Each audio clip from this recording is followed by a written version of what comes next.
Capitol Report is a production of Senate Media Services. This week, we're at the State Fair talking with members of the Senate and the House about the legislative process, the best way for citizens to engage with their elected officials, and lawmakers' favorite fair activities. Plus, a new memorial to be unveiled on the Capitol grounds. Stay tuned for this week's Capitol Report.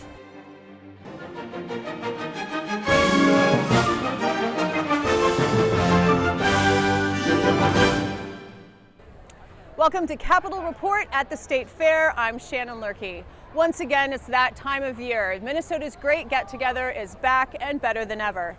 This week, we stopped in the Education Building at the Senate and House booths to talk with lawmakers about the legislative process and their favorite things to do at the fair. You're here at the State Fair, which means that you're hearing not just from people in your own district, but from people all across the state of Minnesota. What do you most appreciate about talking with people at the State Fair? Hearing about the stories and what's happening in areas that I haven't had exposure to, finding out what the issues are, how things impact people in my district may be very different for somebody else in another part of the state, and be able to find out what is the best way to help solve the problems that we have. And I think that is what's the most important thing, is being able to hear from different points of view that I've not always been exposed to. And all the personalities and all of the clothing and what they wear and what's on their shirts and what they stand for. It's a fun place. It's just a melting pot, if you will, of ideas and people, and it's Minnesota through and through. That's actually why I volunteered to do this, because I want to be able to talk to people from all over the state and hear what is on their mind. I just talked to a woman who has some questions about something, and they just want to be heard, and they want to know that they're telling somebody that can do something about their concerns. And I appreciate that. And I also talked to some constituents of mine too, so it's always nice to get a variety and see some people that I know. And I've been doing this now for 6 years, and I'm starting to, the same people from around the state still come in and ask questions, so I'm getting to meet them as well. Ideally, what is the citizens' role in the legislative process? And in your view, what is the best way for them to interact with their elected officials? Well, ideally, you're going to have a legislature that is going to be responsive to citizens, legislators that will communicate on a regular basis with their constituents, have town hall meetings, have forums on various issues.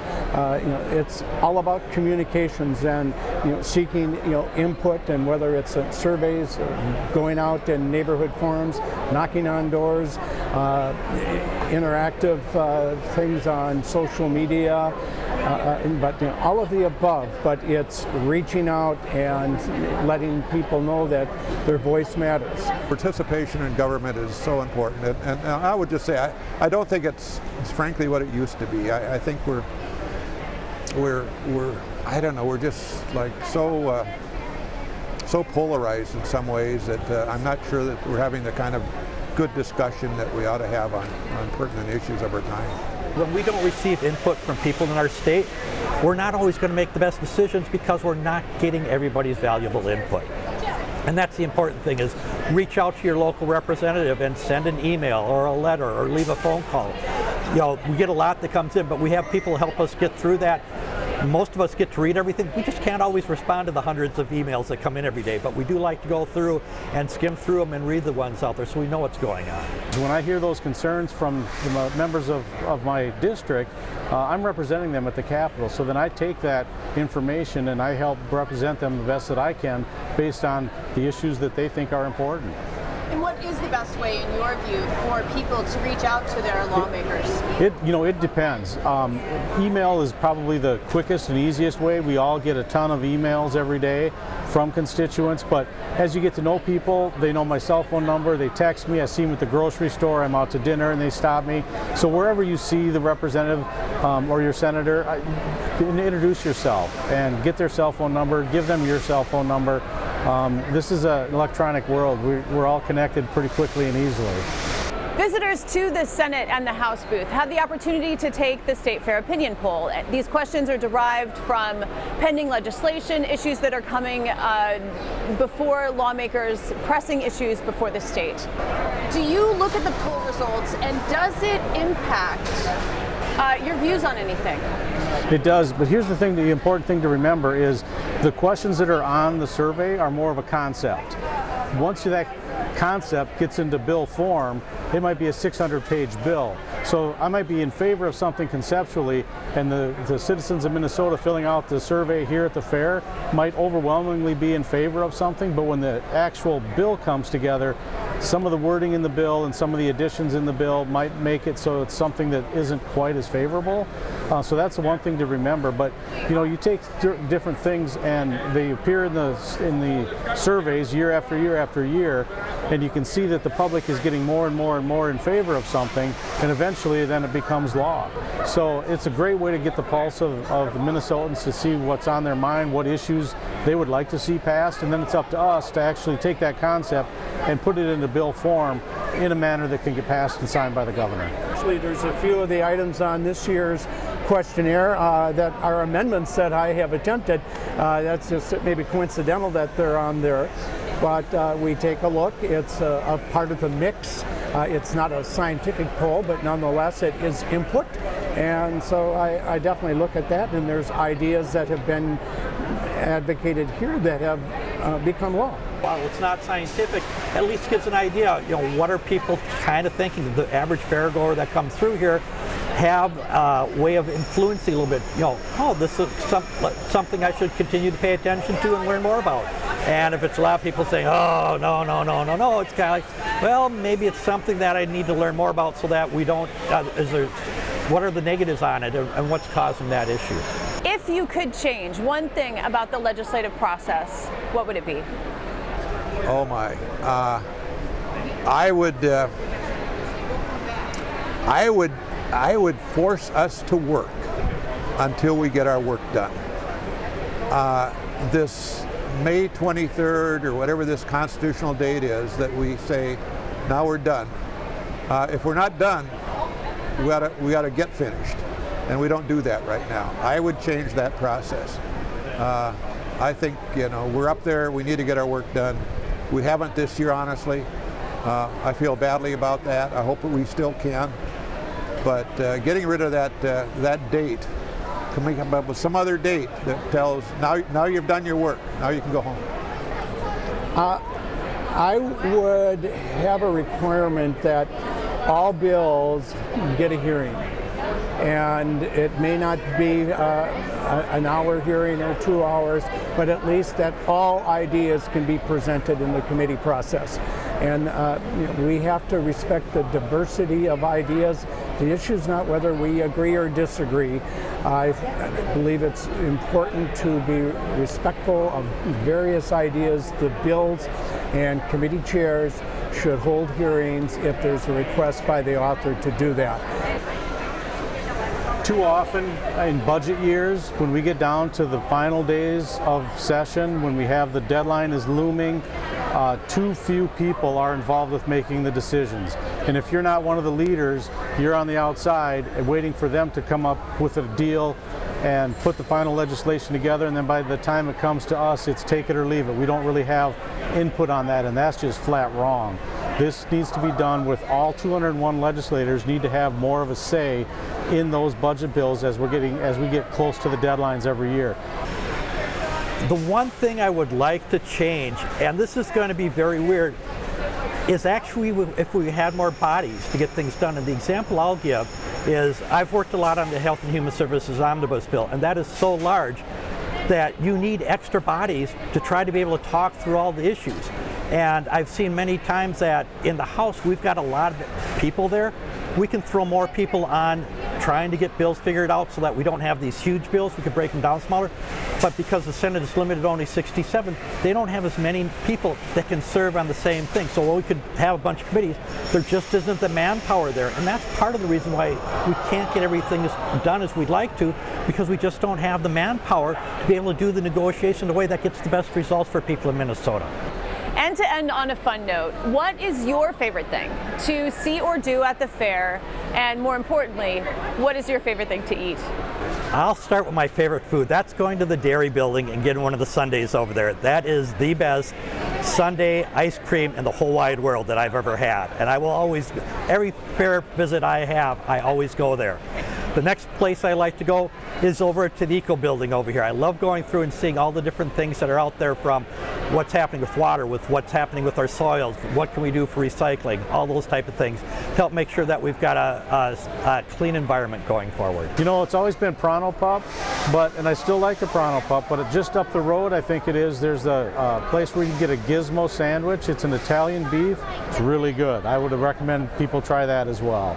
And the favorite thing to do, well, this year my grandkids are going to be coming to the fair. They're 2.5 now, so they'll be able to have the Pronto Pups and stuff like that. So I'm really looking forward to spending some time out here with them. These great big corn dogs are, actually that, and then I have to go to the corn on the cob too thing. That's good. So I probably got a twofer there. The corn dogs and the cob of corn. And then what I like to do, and I was just doing it, is sitting out there on the bench and watching the people walk by. And they're all ages, they're all sizes, they're all shapes, they're all different colors on their shirts. The clothing's different. It's fascinating. It just is, and it's all free. There are so many things, like which of my 5 kids is my favorite or grandkids, and but I love going to all of the exhibits. The education building. I love going to the animal exhibits, the births that they have going on, looking at all the ribbon winners in the 4-H club, and seeing some of your constituents that have become ribbon winners as well. And the people watching is outstanding, reminiscing with people that you may not have seen for some time. I just love the whole ambiance of it, and I've been going here all my life, and there's just it just keeps getting better and better.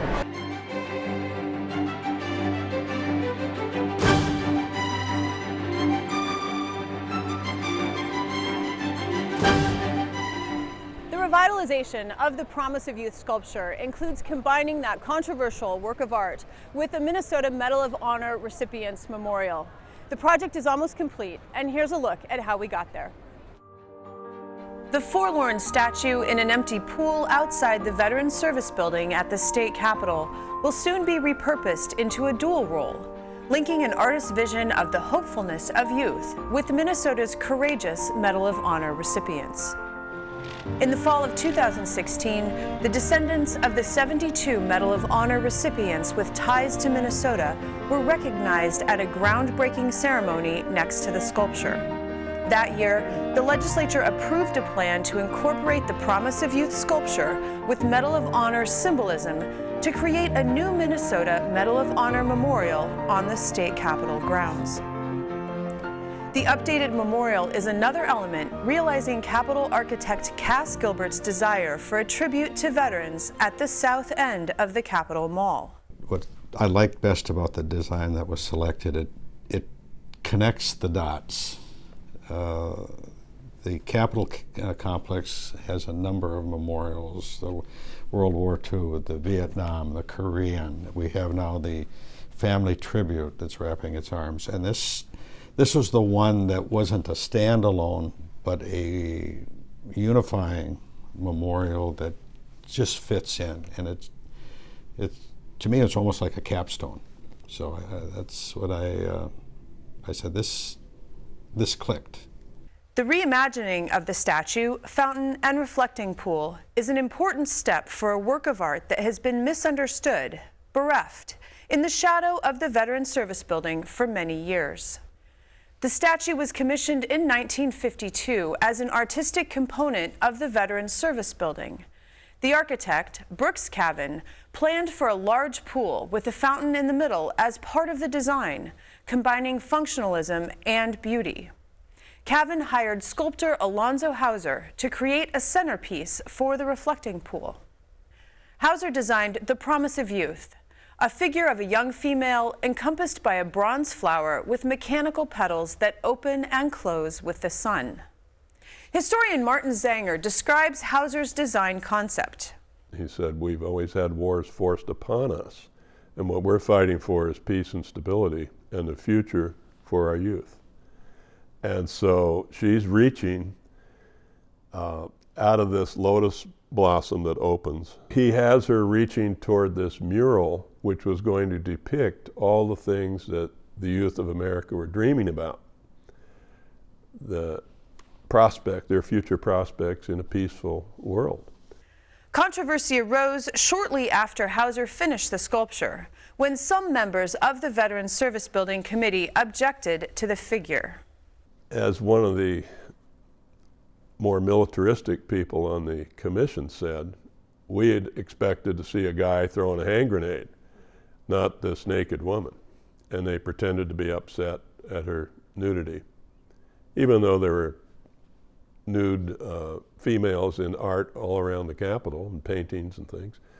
The figure remained unseen in the artist's studio until an expose in 1957 by the student-run newspaper, the Minnesota Daily, garnered community support for the artist's vision.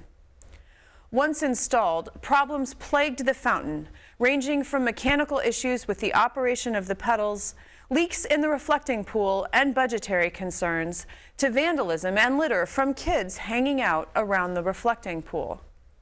Since 2000, the statue's pedals have remained in a fixed position and the reflecting pool mostly empty. In late 90s, we had funding to fix the pool and to repatinate and fix the statue. So we opened it up more and anchored it so it'd be permanently positioned, because it's a hazard if kids climb on it or whatever. And then within a few years, I think they had over-engineered, but we had a leak somewhere, either in the transport of the water to the fountain or the returns, so they just abandoned the pool. So they use this site for a lot of the staging, for ceremonies and stuff like that, but they filled it with water occasionally for an event, but that's it. And so a new chapter is about to begin for what historians consider Alonzo Hauser's most inspired work, The Promise of Youth. The promise of youth is a very powerful phrase, very, very much so. And I think, if you get into the weeds, you can do a lot of things, but I think it's almost a mission, a statement. All right, why do we go to war? Why do we, it's for humanity. We like to believe that, but it's also the youth that have to pick up the pieces. We need these memorials because it's a key that opens up discussions. So to your readers out there, if they have a relative that's been in the service, put them in the car, take them over here on a sunny Sunday afternoon and just walk through it. Give them the golden opportunity to talk.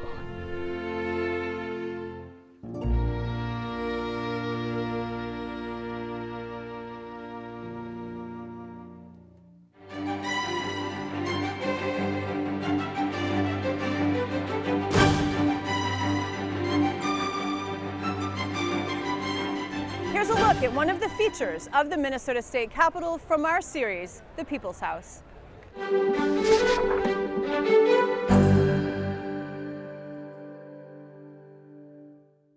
Minnesota State Capitol has a lot for a visitor to take in, from the art, from the variety of stonework, from the grandeur of the spaces.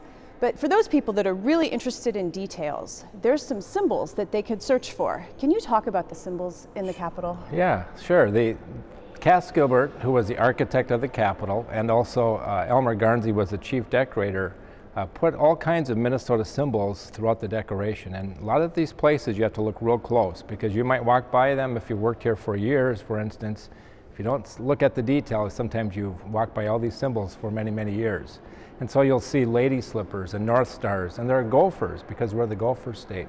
And they're interspersed and interlaced in all the decoration throughout the state capitol. There's some threads that tie the outside to the inside in terms of symbols, the letter M and some of the braids of agricultural products. Where are they outside and where are they inside? On the outside, you'll see on the exterior, especially around the front entrance, you'll see lion's heads. And when you see a lion's head with its mouth open, it represents authority. And then you'll see above that, you'll see eagles around the dome, and those are represent, of course, eagles from the national government, so we're part of this United States. And then in between the eagles and those columns, you'll see beautiful carved stones of lady slippers. And so those are ringing the dome. So once again, as you're walking up those front steps, you get this idea of the sense of prosperity and progress of the state. You have that gold horses in the front that represents the prosperity and the progress. Plus you'll see wreaths and festoons of products, agricultural products that were an important part of recognizing Minnesota's economy and its wealth from 1900. So if you were to come inside the Capitol and look for eagles, where might you find some eagles? You'll find them everywhere. You can go to the Rathskeller. There are eagles down in the Rathskeller cafeteria. You can go to the ground floor. There are some in the decorations of the pedestals. You'll see them in the first and second floor. You'll see them in just about every chamber. There's a representation of an eagle. Once again, establishing the importance of that federal government and the importance of being part of the United States. As you approach the front of the Capitol, there's a letter M on either side. M plays a big part in this Capitol. Yeah, M's are, of course, representing Minnesota. So as that visitor, you want to see that this is Minnesota's state capital. So you'll see letter M's not only in the front of the building, and you'll see them in the railings in a cipher, they call it. You'll see letter M's even in the points of the star, the North Star, in the rotunda. And you'll see M's all throughout the decorations in the ceilings, the stencil work, and so forth in the House chamber. And once again, what Cass Gilbert and Elmer Garnsey are establishing is this is Minnesota's state capital. So you always want to remind people Minnesota has all these things that you can learn about or be a part or have that culture and that industry and that agriculture to understand us as a state in 1900. The lady slipper, which is Minnesota's state flower, can be found both outside and inside at the top of the columns. Where else can we find the lady slipper? As you walk up those front steps, you'll see, you have to look closely because they're quite a distance above you, but in those capitals, the Corinthian capitals, right dead center is the lady slipper. And that's also found in the third floor when you look at the top of the capitals throughout the building. You'll see these lady slippers, and they're in the railing. Where there's a third floor railing that you have to stand on the second floor to look up to see those lady slippers. They're in some of the stencil work and the decoration of the house. And so that's once again an important state flower from the 1900s that is still an important part of us recognizing, I think we're the only state that has a pink and white showy lady slipper. So that's a unique decorative detail in the state capitol.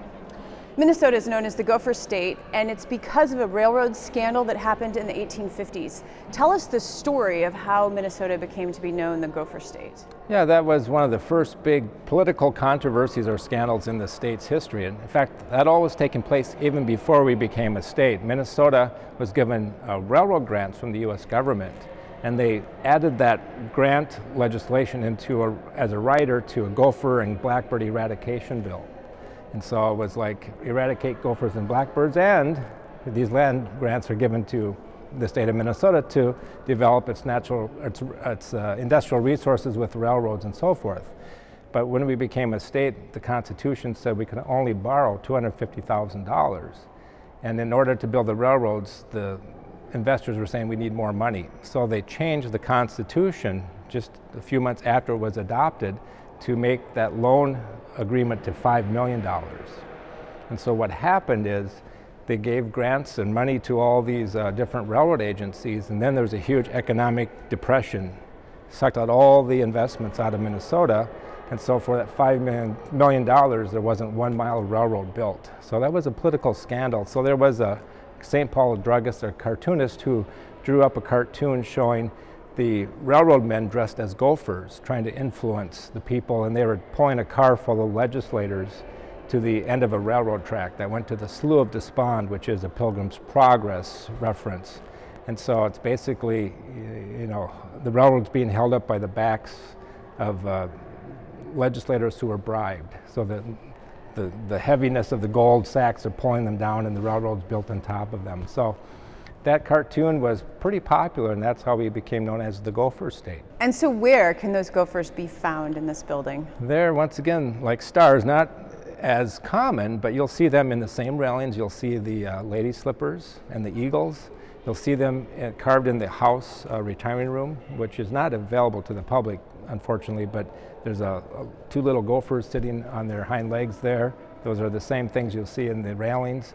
They're also found in the gates. Those were added in the 1970s outside the chambers, and so you'll see them on their hind legs at the top of the gates. And so that's kind of a fun way of bringing in, you know, what Minnesota was recognized for even in 1900 was the Gopher State and the North Star State. Well, let's talk about the North Star, because at the very top of the dome, it's adorned with zodiac symbols. Do those carry any special significance? Yeah, they're representing more of the stars, the constellations. So the idea that Gilbert was trying to create was, as you're standing in the first floor of the rotunda, where there's a large North Star emblazoned in marble, but also in brass and glass, if you look up, you'll see, you know, these signs of the zodiac, which would be the stars above. And then some people say that large chandelier could be seen as a North Star as well, because that's a guiding light. And that was the idea that Henry Sibley wanted when he came up with that model for the brand new state of Minnesota in 1858, is we're the northernmost state at that time, and plus a North Star is a light that people can follow. And so the idea is follow our lead as a new state. So there's a lot of detail to be discovered in the Capitol. How much of this is pointed out in a tour? Yeah, a lot of it is something that is first and foremost as people walk through the spaces, and the tour guides are very good at pointing out some of those little clever details. Depending on the type of group, on the type of stories that guide might be talking about, because we don't really have a scripted tour. Each guide will have some different things and nuances they'll put into their tours to make it unique and individual. But yeah, you'll see obviously that North Stars in the rotunda. You might point out the gophers in the railings and the lady slippers. And you'll see all kinds of the agricultural products just as you walk through the building. And so the spaces the tour groups go to pretty much hit all these areas where you can, as that viewer, kind of ingest all that agricultural products that you see as a visual reminder throughout the building. Was it common practice when this Capitol was being designed and built to have this level of detail found throughout a building like this? Yeah, I think in this time period, what you're creating is this Italian Renaissance style building. And so you're bringing some of those decorative elements and details into the building. So the arabesques, which would be on the first floor stencils, are very kind of flowers and products of the state. And if you went to Italy, it might be a different type of decor there, because they're, you know, promoting what they have to offer, whereas Cass Gilbert and Elmer Garnsey made the decorations here very Minnesota focused. So you're going to see corn more than you would, say, apples or grapes in some other, you know, location in other parts of the United States or Europe. And so that's what makes the building really neat to look at. Is it's a Italian Renaissance inspired building, but it has to represent Minnesota's values and its history and its economy at the same time.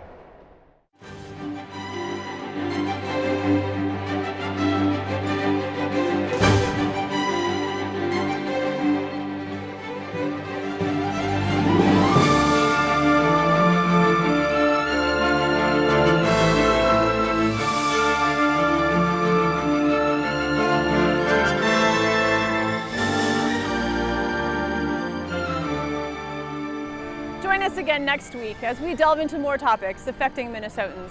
I'm Shannon Loehrke, and on behalf of all of us at Senate Media Services, thanks for watching.